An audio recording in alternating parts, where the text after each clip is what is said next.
Questão 20 do Enem 2021, segunda aplicação, vamos ao enunciado. Jogadores e jogadoras podem se tornar elementos transformadores das ordens esportiva e social na medida em que exerçam festivamente a sua criatividade para o quê? Ou seja, exercerem festivamente a sua criatividade para o quê? Bom, então reparem que o enunciado ele aponta ali que jogadores e jogadoras podem se tornar elementos transformadores da ordem esportiva e da ordem social, ok. Mas como? Exercendo de forma festiva a criatividade, mas para quê? Vamos ao texto.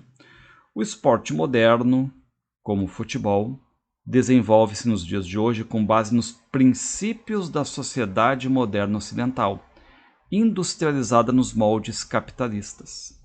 Ele é uma instância da ação do poder econômico e do poder político, figurando também no rol dos instrumentos de manutenção da ordem vigente, da manobra e comunicação com as massas. Bom, reparem que o texto aqui traz marcas negativas, aqui de certo modo associadas ao que a gente chama de esporte moderno. Exemplifica com o futebol, que a gente sabe virou um produto de consumo, ou seja, o esporte moderno ele tem essa relação com o poder econômico, com o poder político, mas ele também está na lista desses instrumentos que servem para manter a ordem, né? E também ser manobra de comunicação com as massas, ou seja, ele tem esse poder de penetração.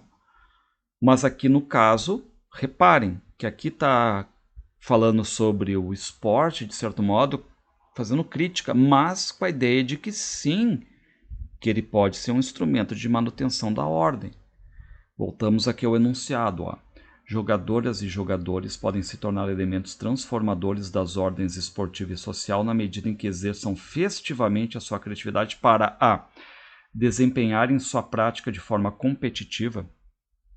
Incorreta, não é pelo fato de jogadores e jogadoras atuarem de forma competitiva que vai fazer disso elemento transformador. Até porque atuar de forma competitiva não é exercer de forma festiva a criatividade, é algo que eu já espero do esporte ou do grande profissional ser competitivo. Falso. Fazer o futebol ser considerado como um esporte do povo. Incorreta também não é pelo fato aqui, reparem, de jogadores e jogadoras fazerem o futebol ser algo representativo do povo, que vai fazer disso elemento transformador. Incorreta. Realizarem profissionalmente o desempenho de suas atividades, o que casa um pouco com a alternativa A. Incorreta também, porque ser profissional, exercer profissionalmente, é o que se espera dos jogadores e jogadoras. E isso não é exercer de forma festiva, a criatividade. Incorreta. Produzirem materiais esportivos específicos à sua prática. Também eu não espero que jogadoras e jogadores sejam produtores de materiais esportivos destinados à sua prática. Incorreta.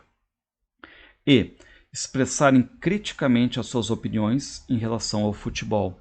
Bom, e por eliminação a gente chega aqui à alternativa correta, que é a E. O que a gente espera, jogadores e jogadoras? A gente pode depreender que quando mostram opiniões críticas em relação ao futebol, acabam sim sendo elementos transformadores, porque falar, escrever, dar opinião também faz parte dessa nossa questão criativa. E sim, isso pode ser sim um elemento transformador. Então, correta aqui uma questão interessante aqui sobre exercer criatividade no sentido de ser crítico.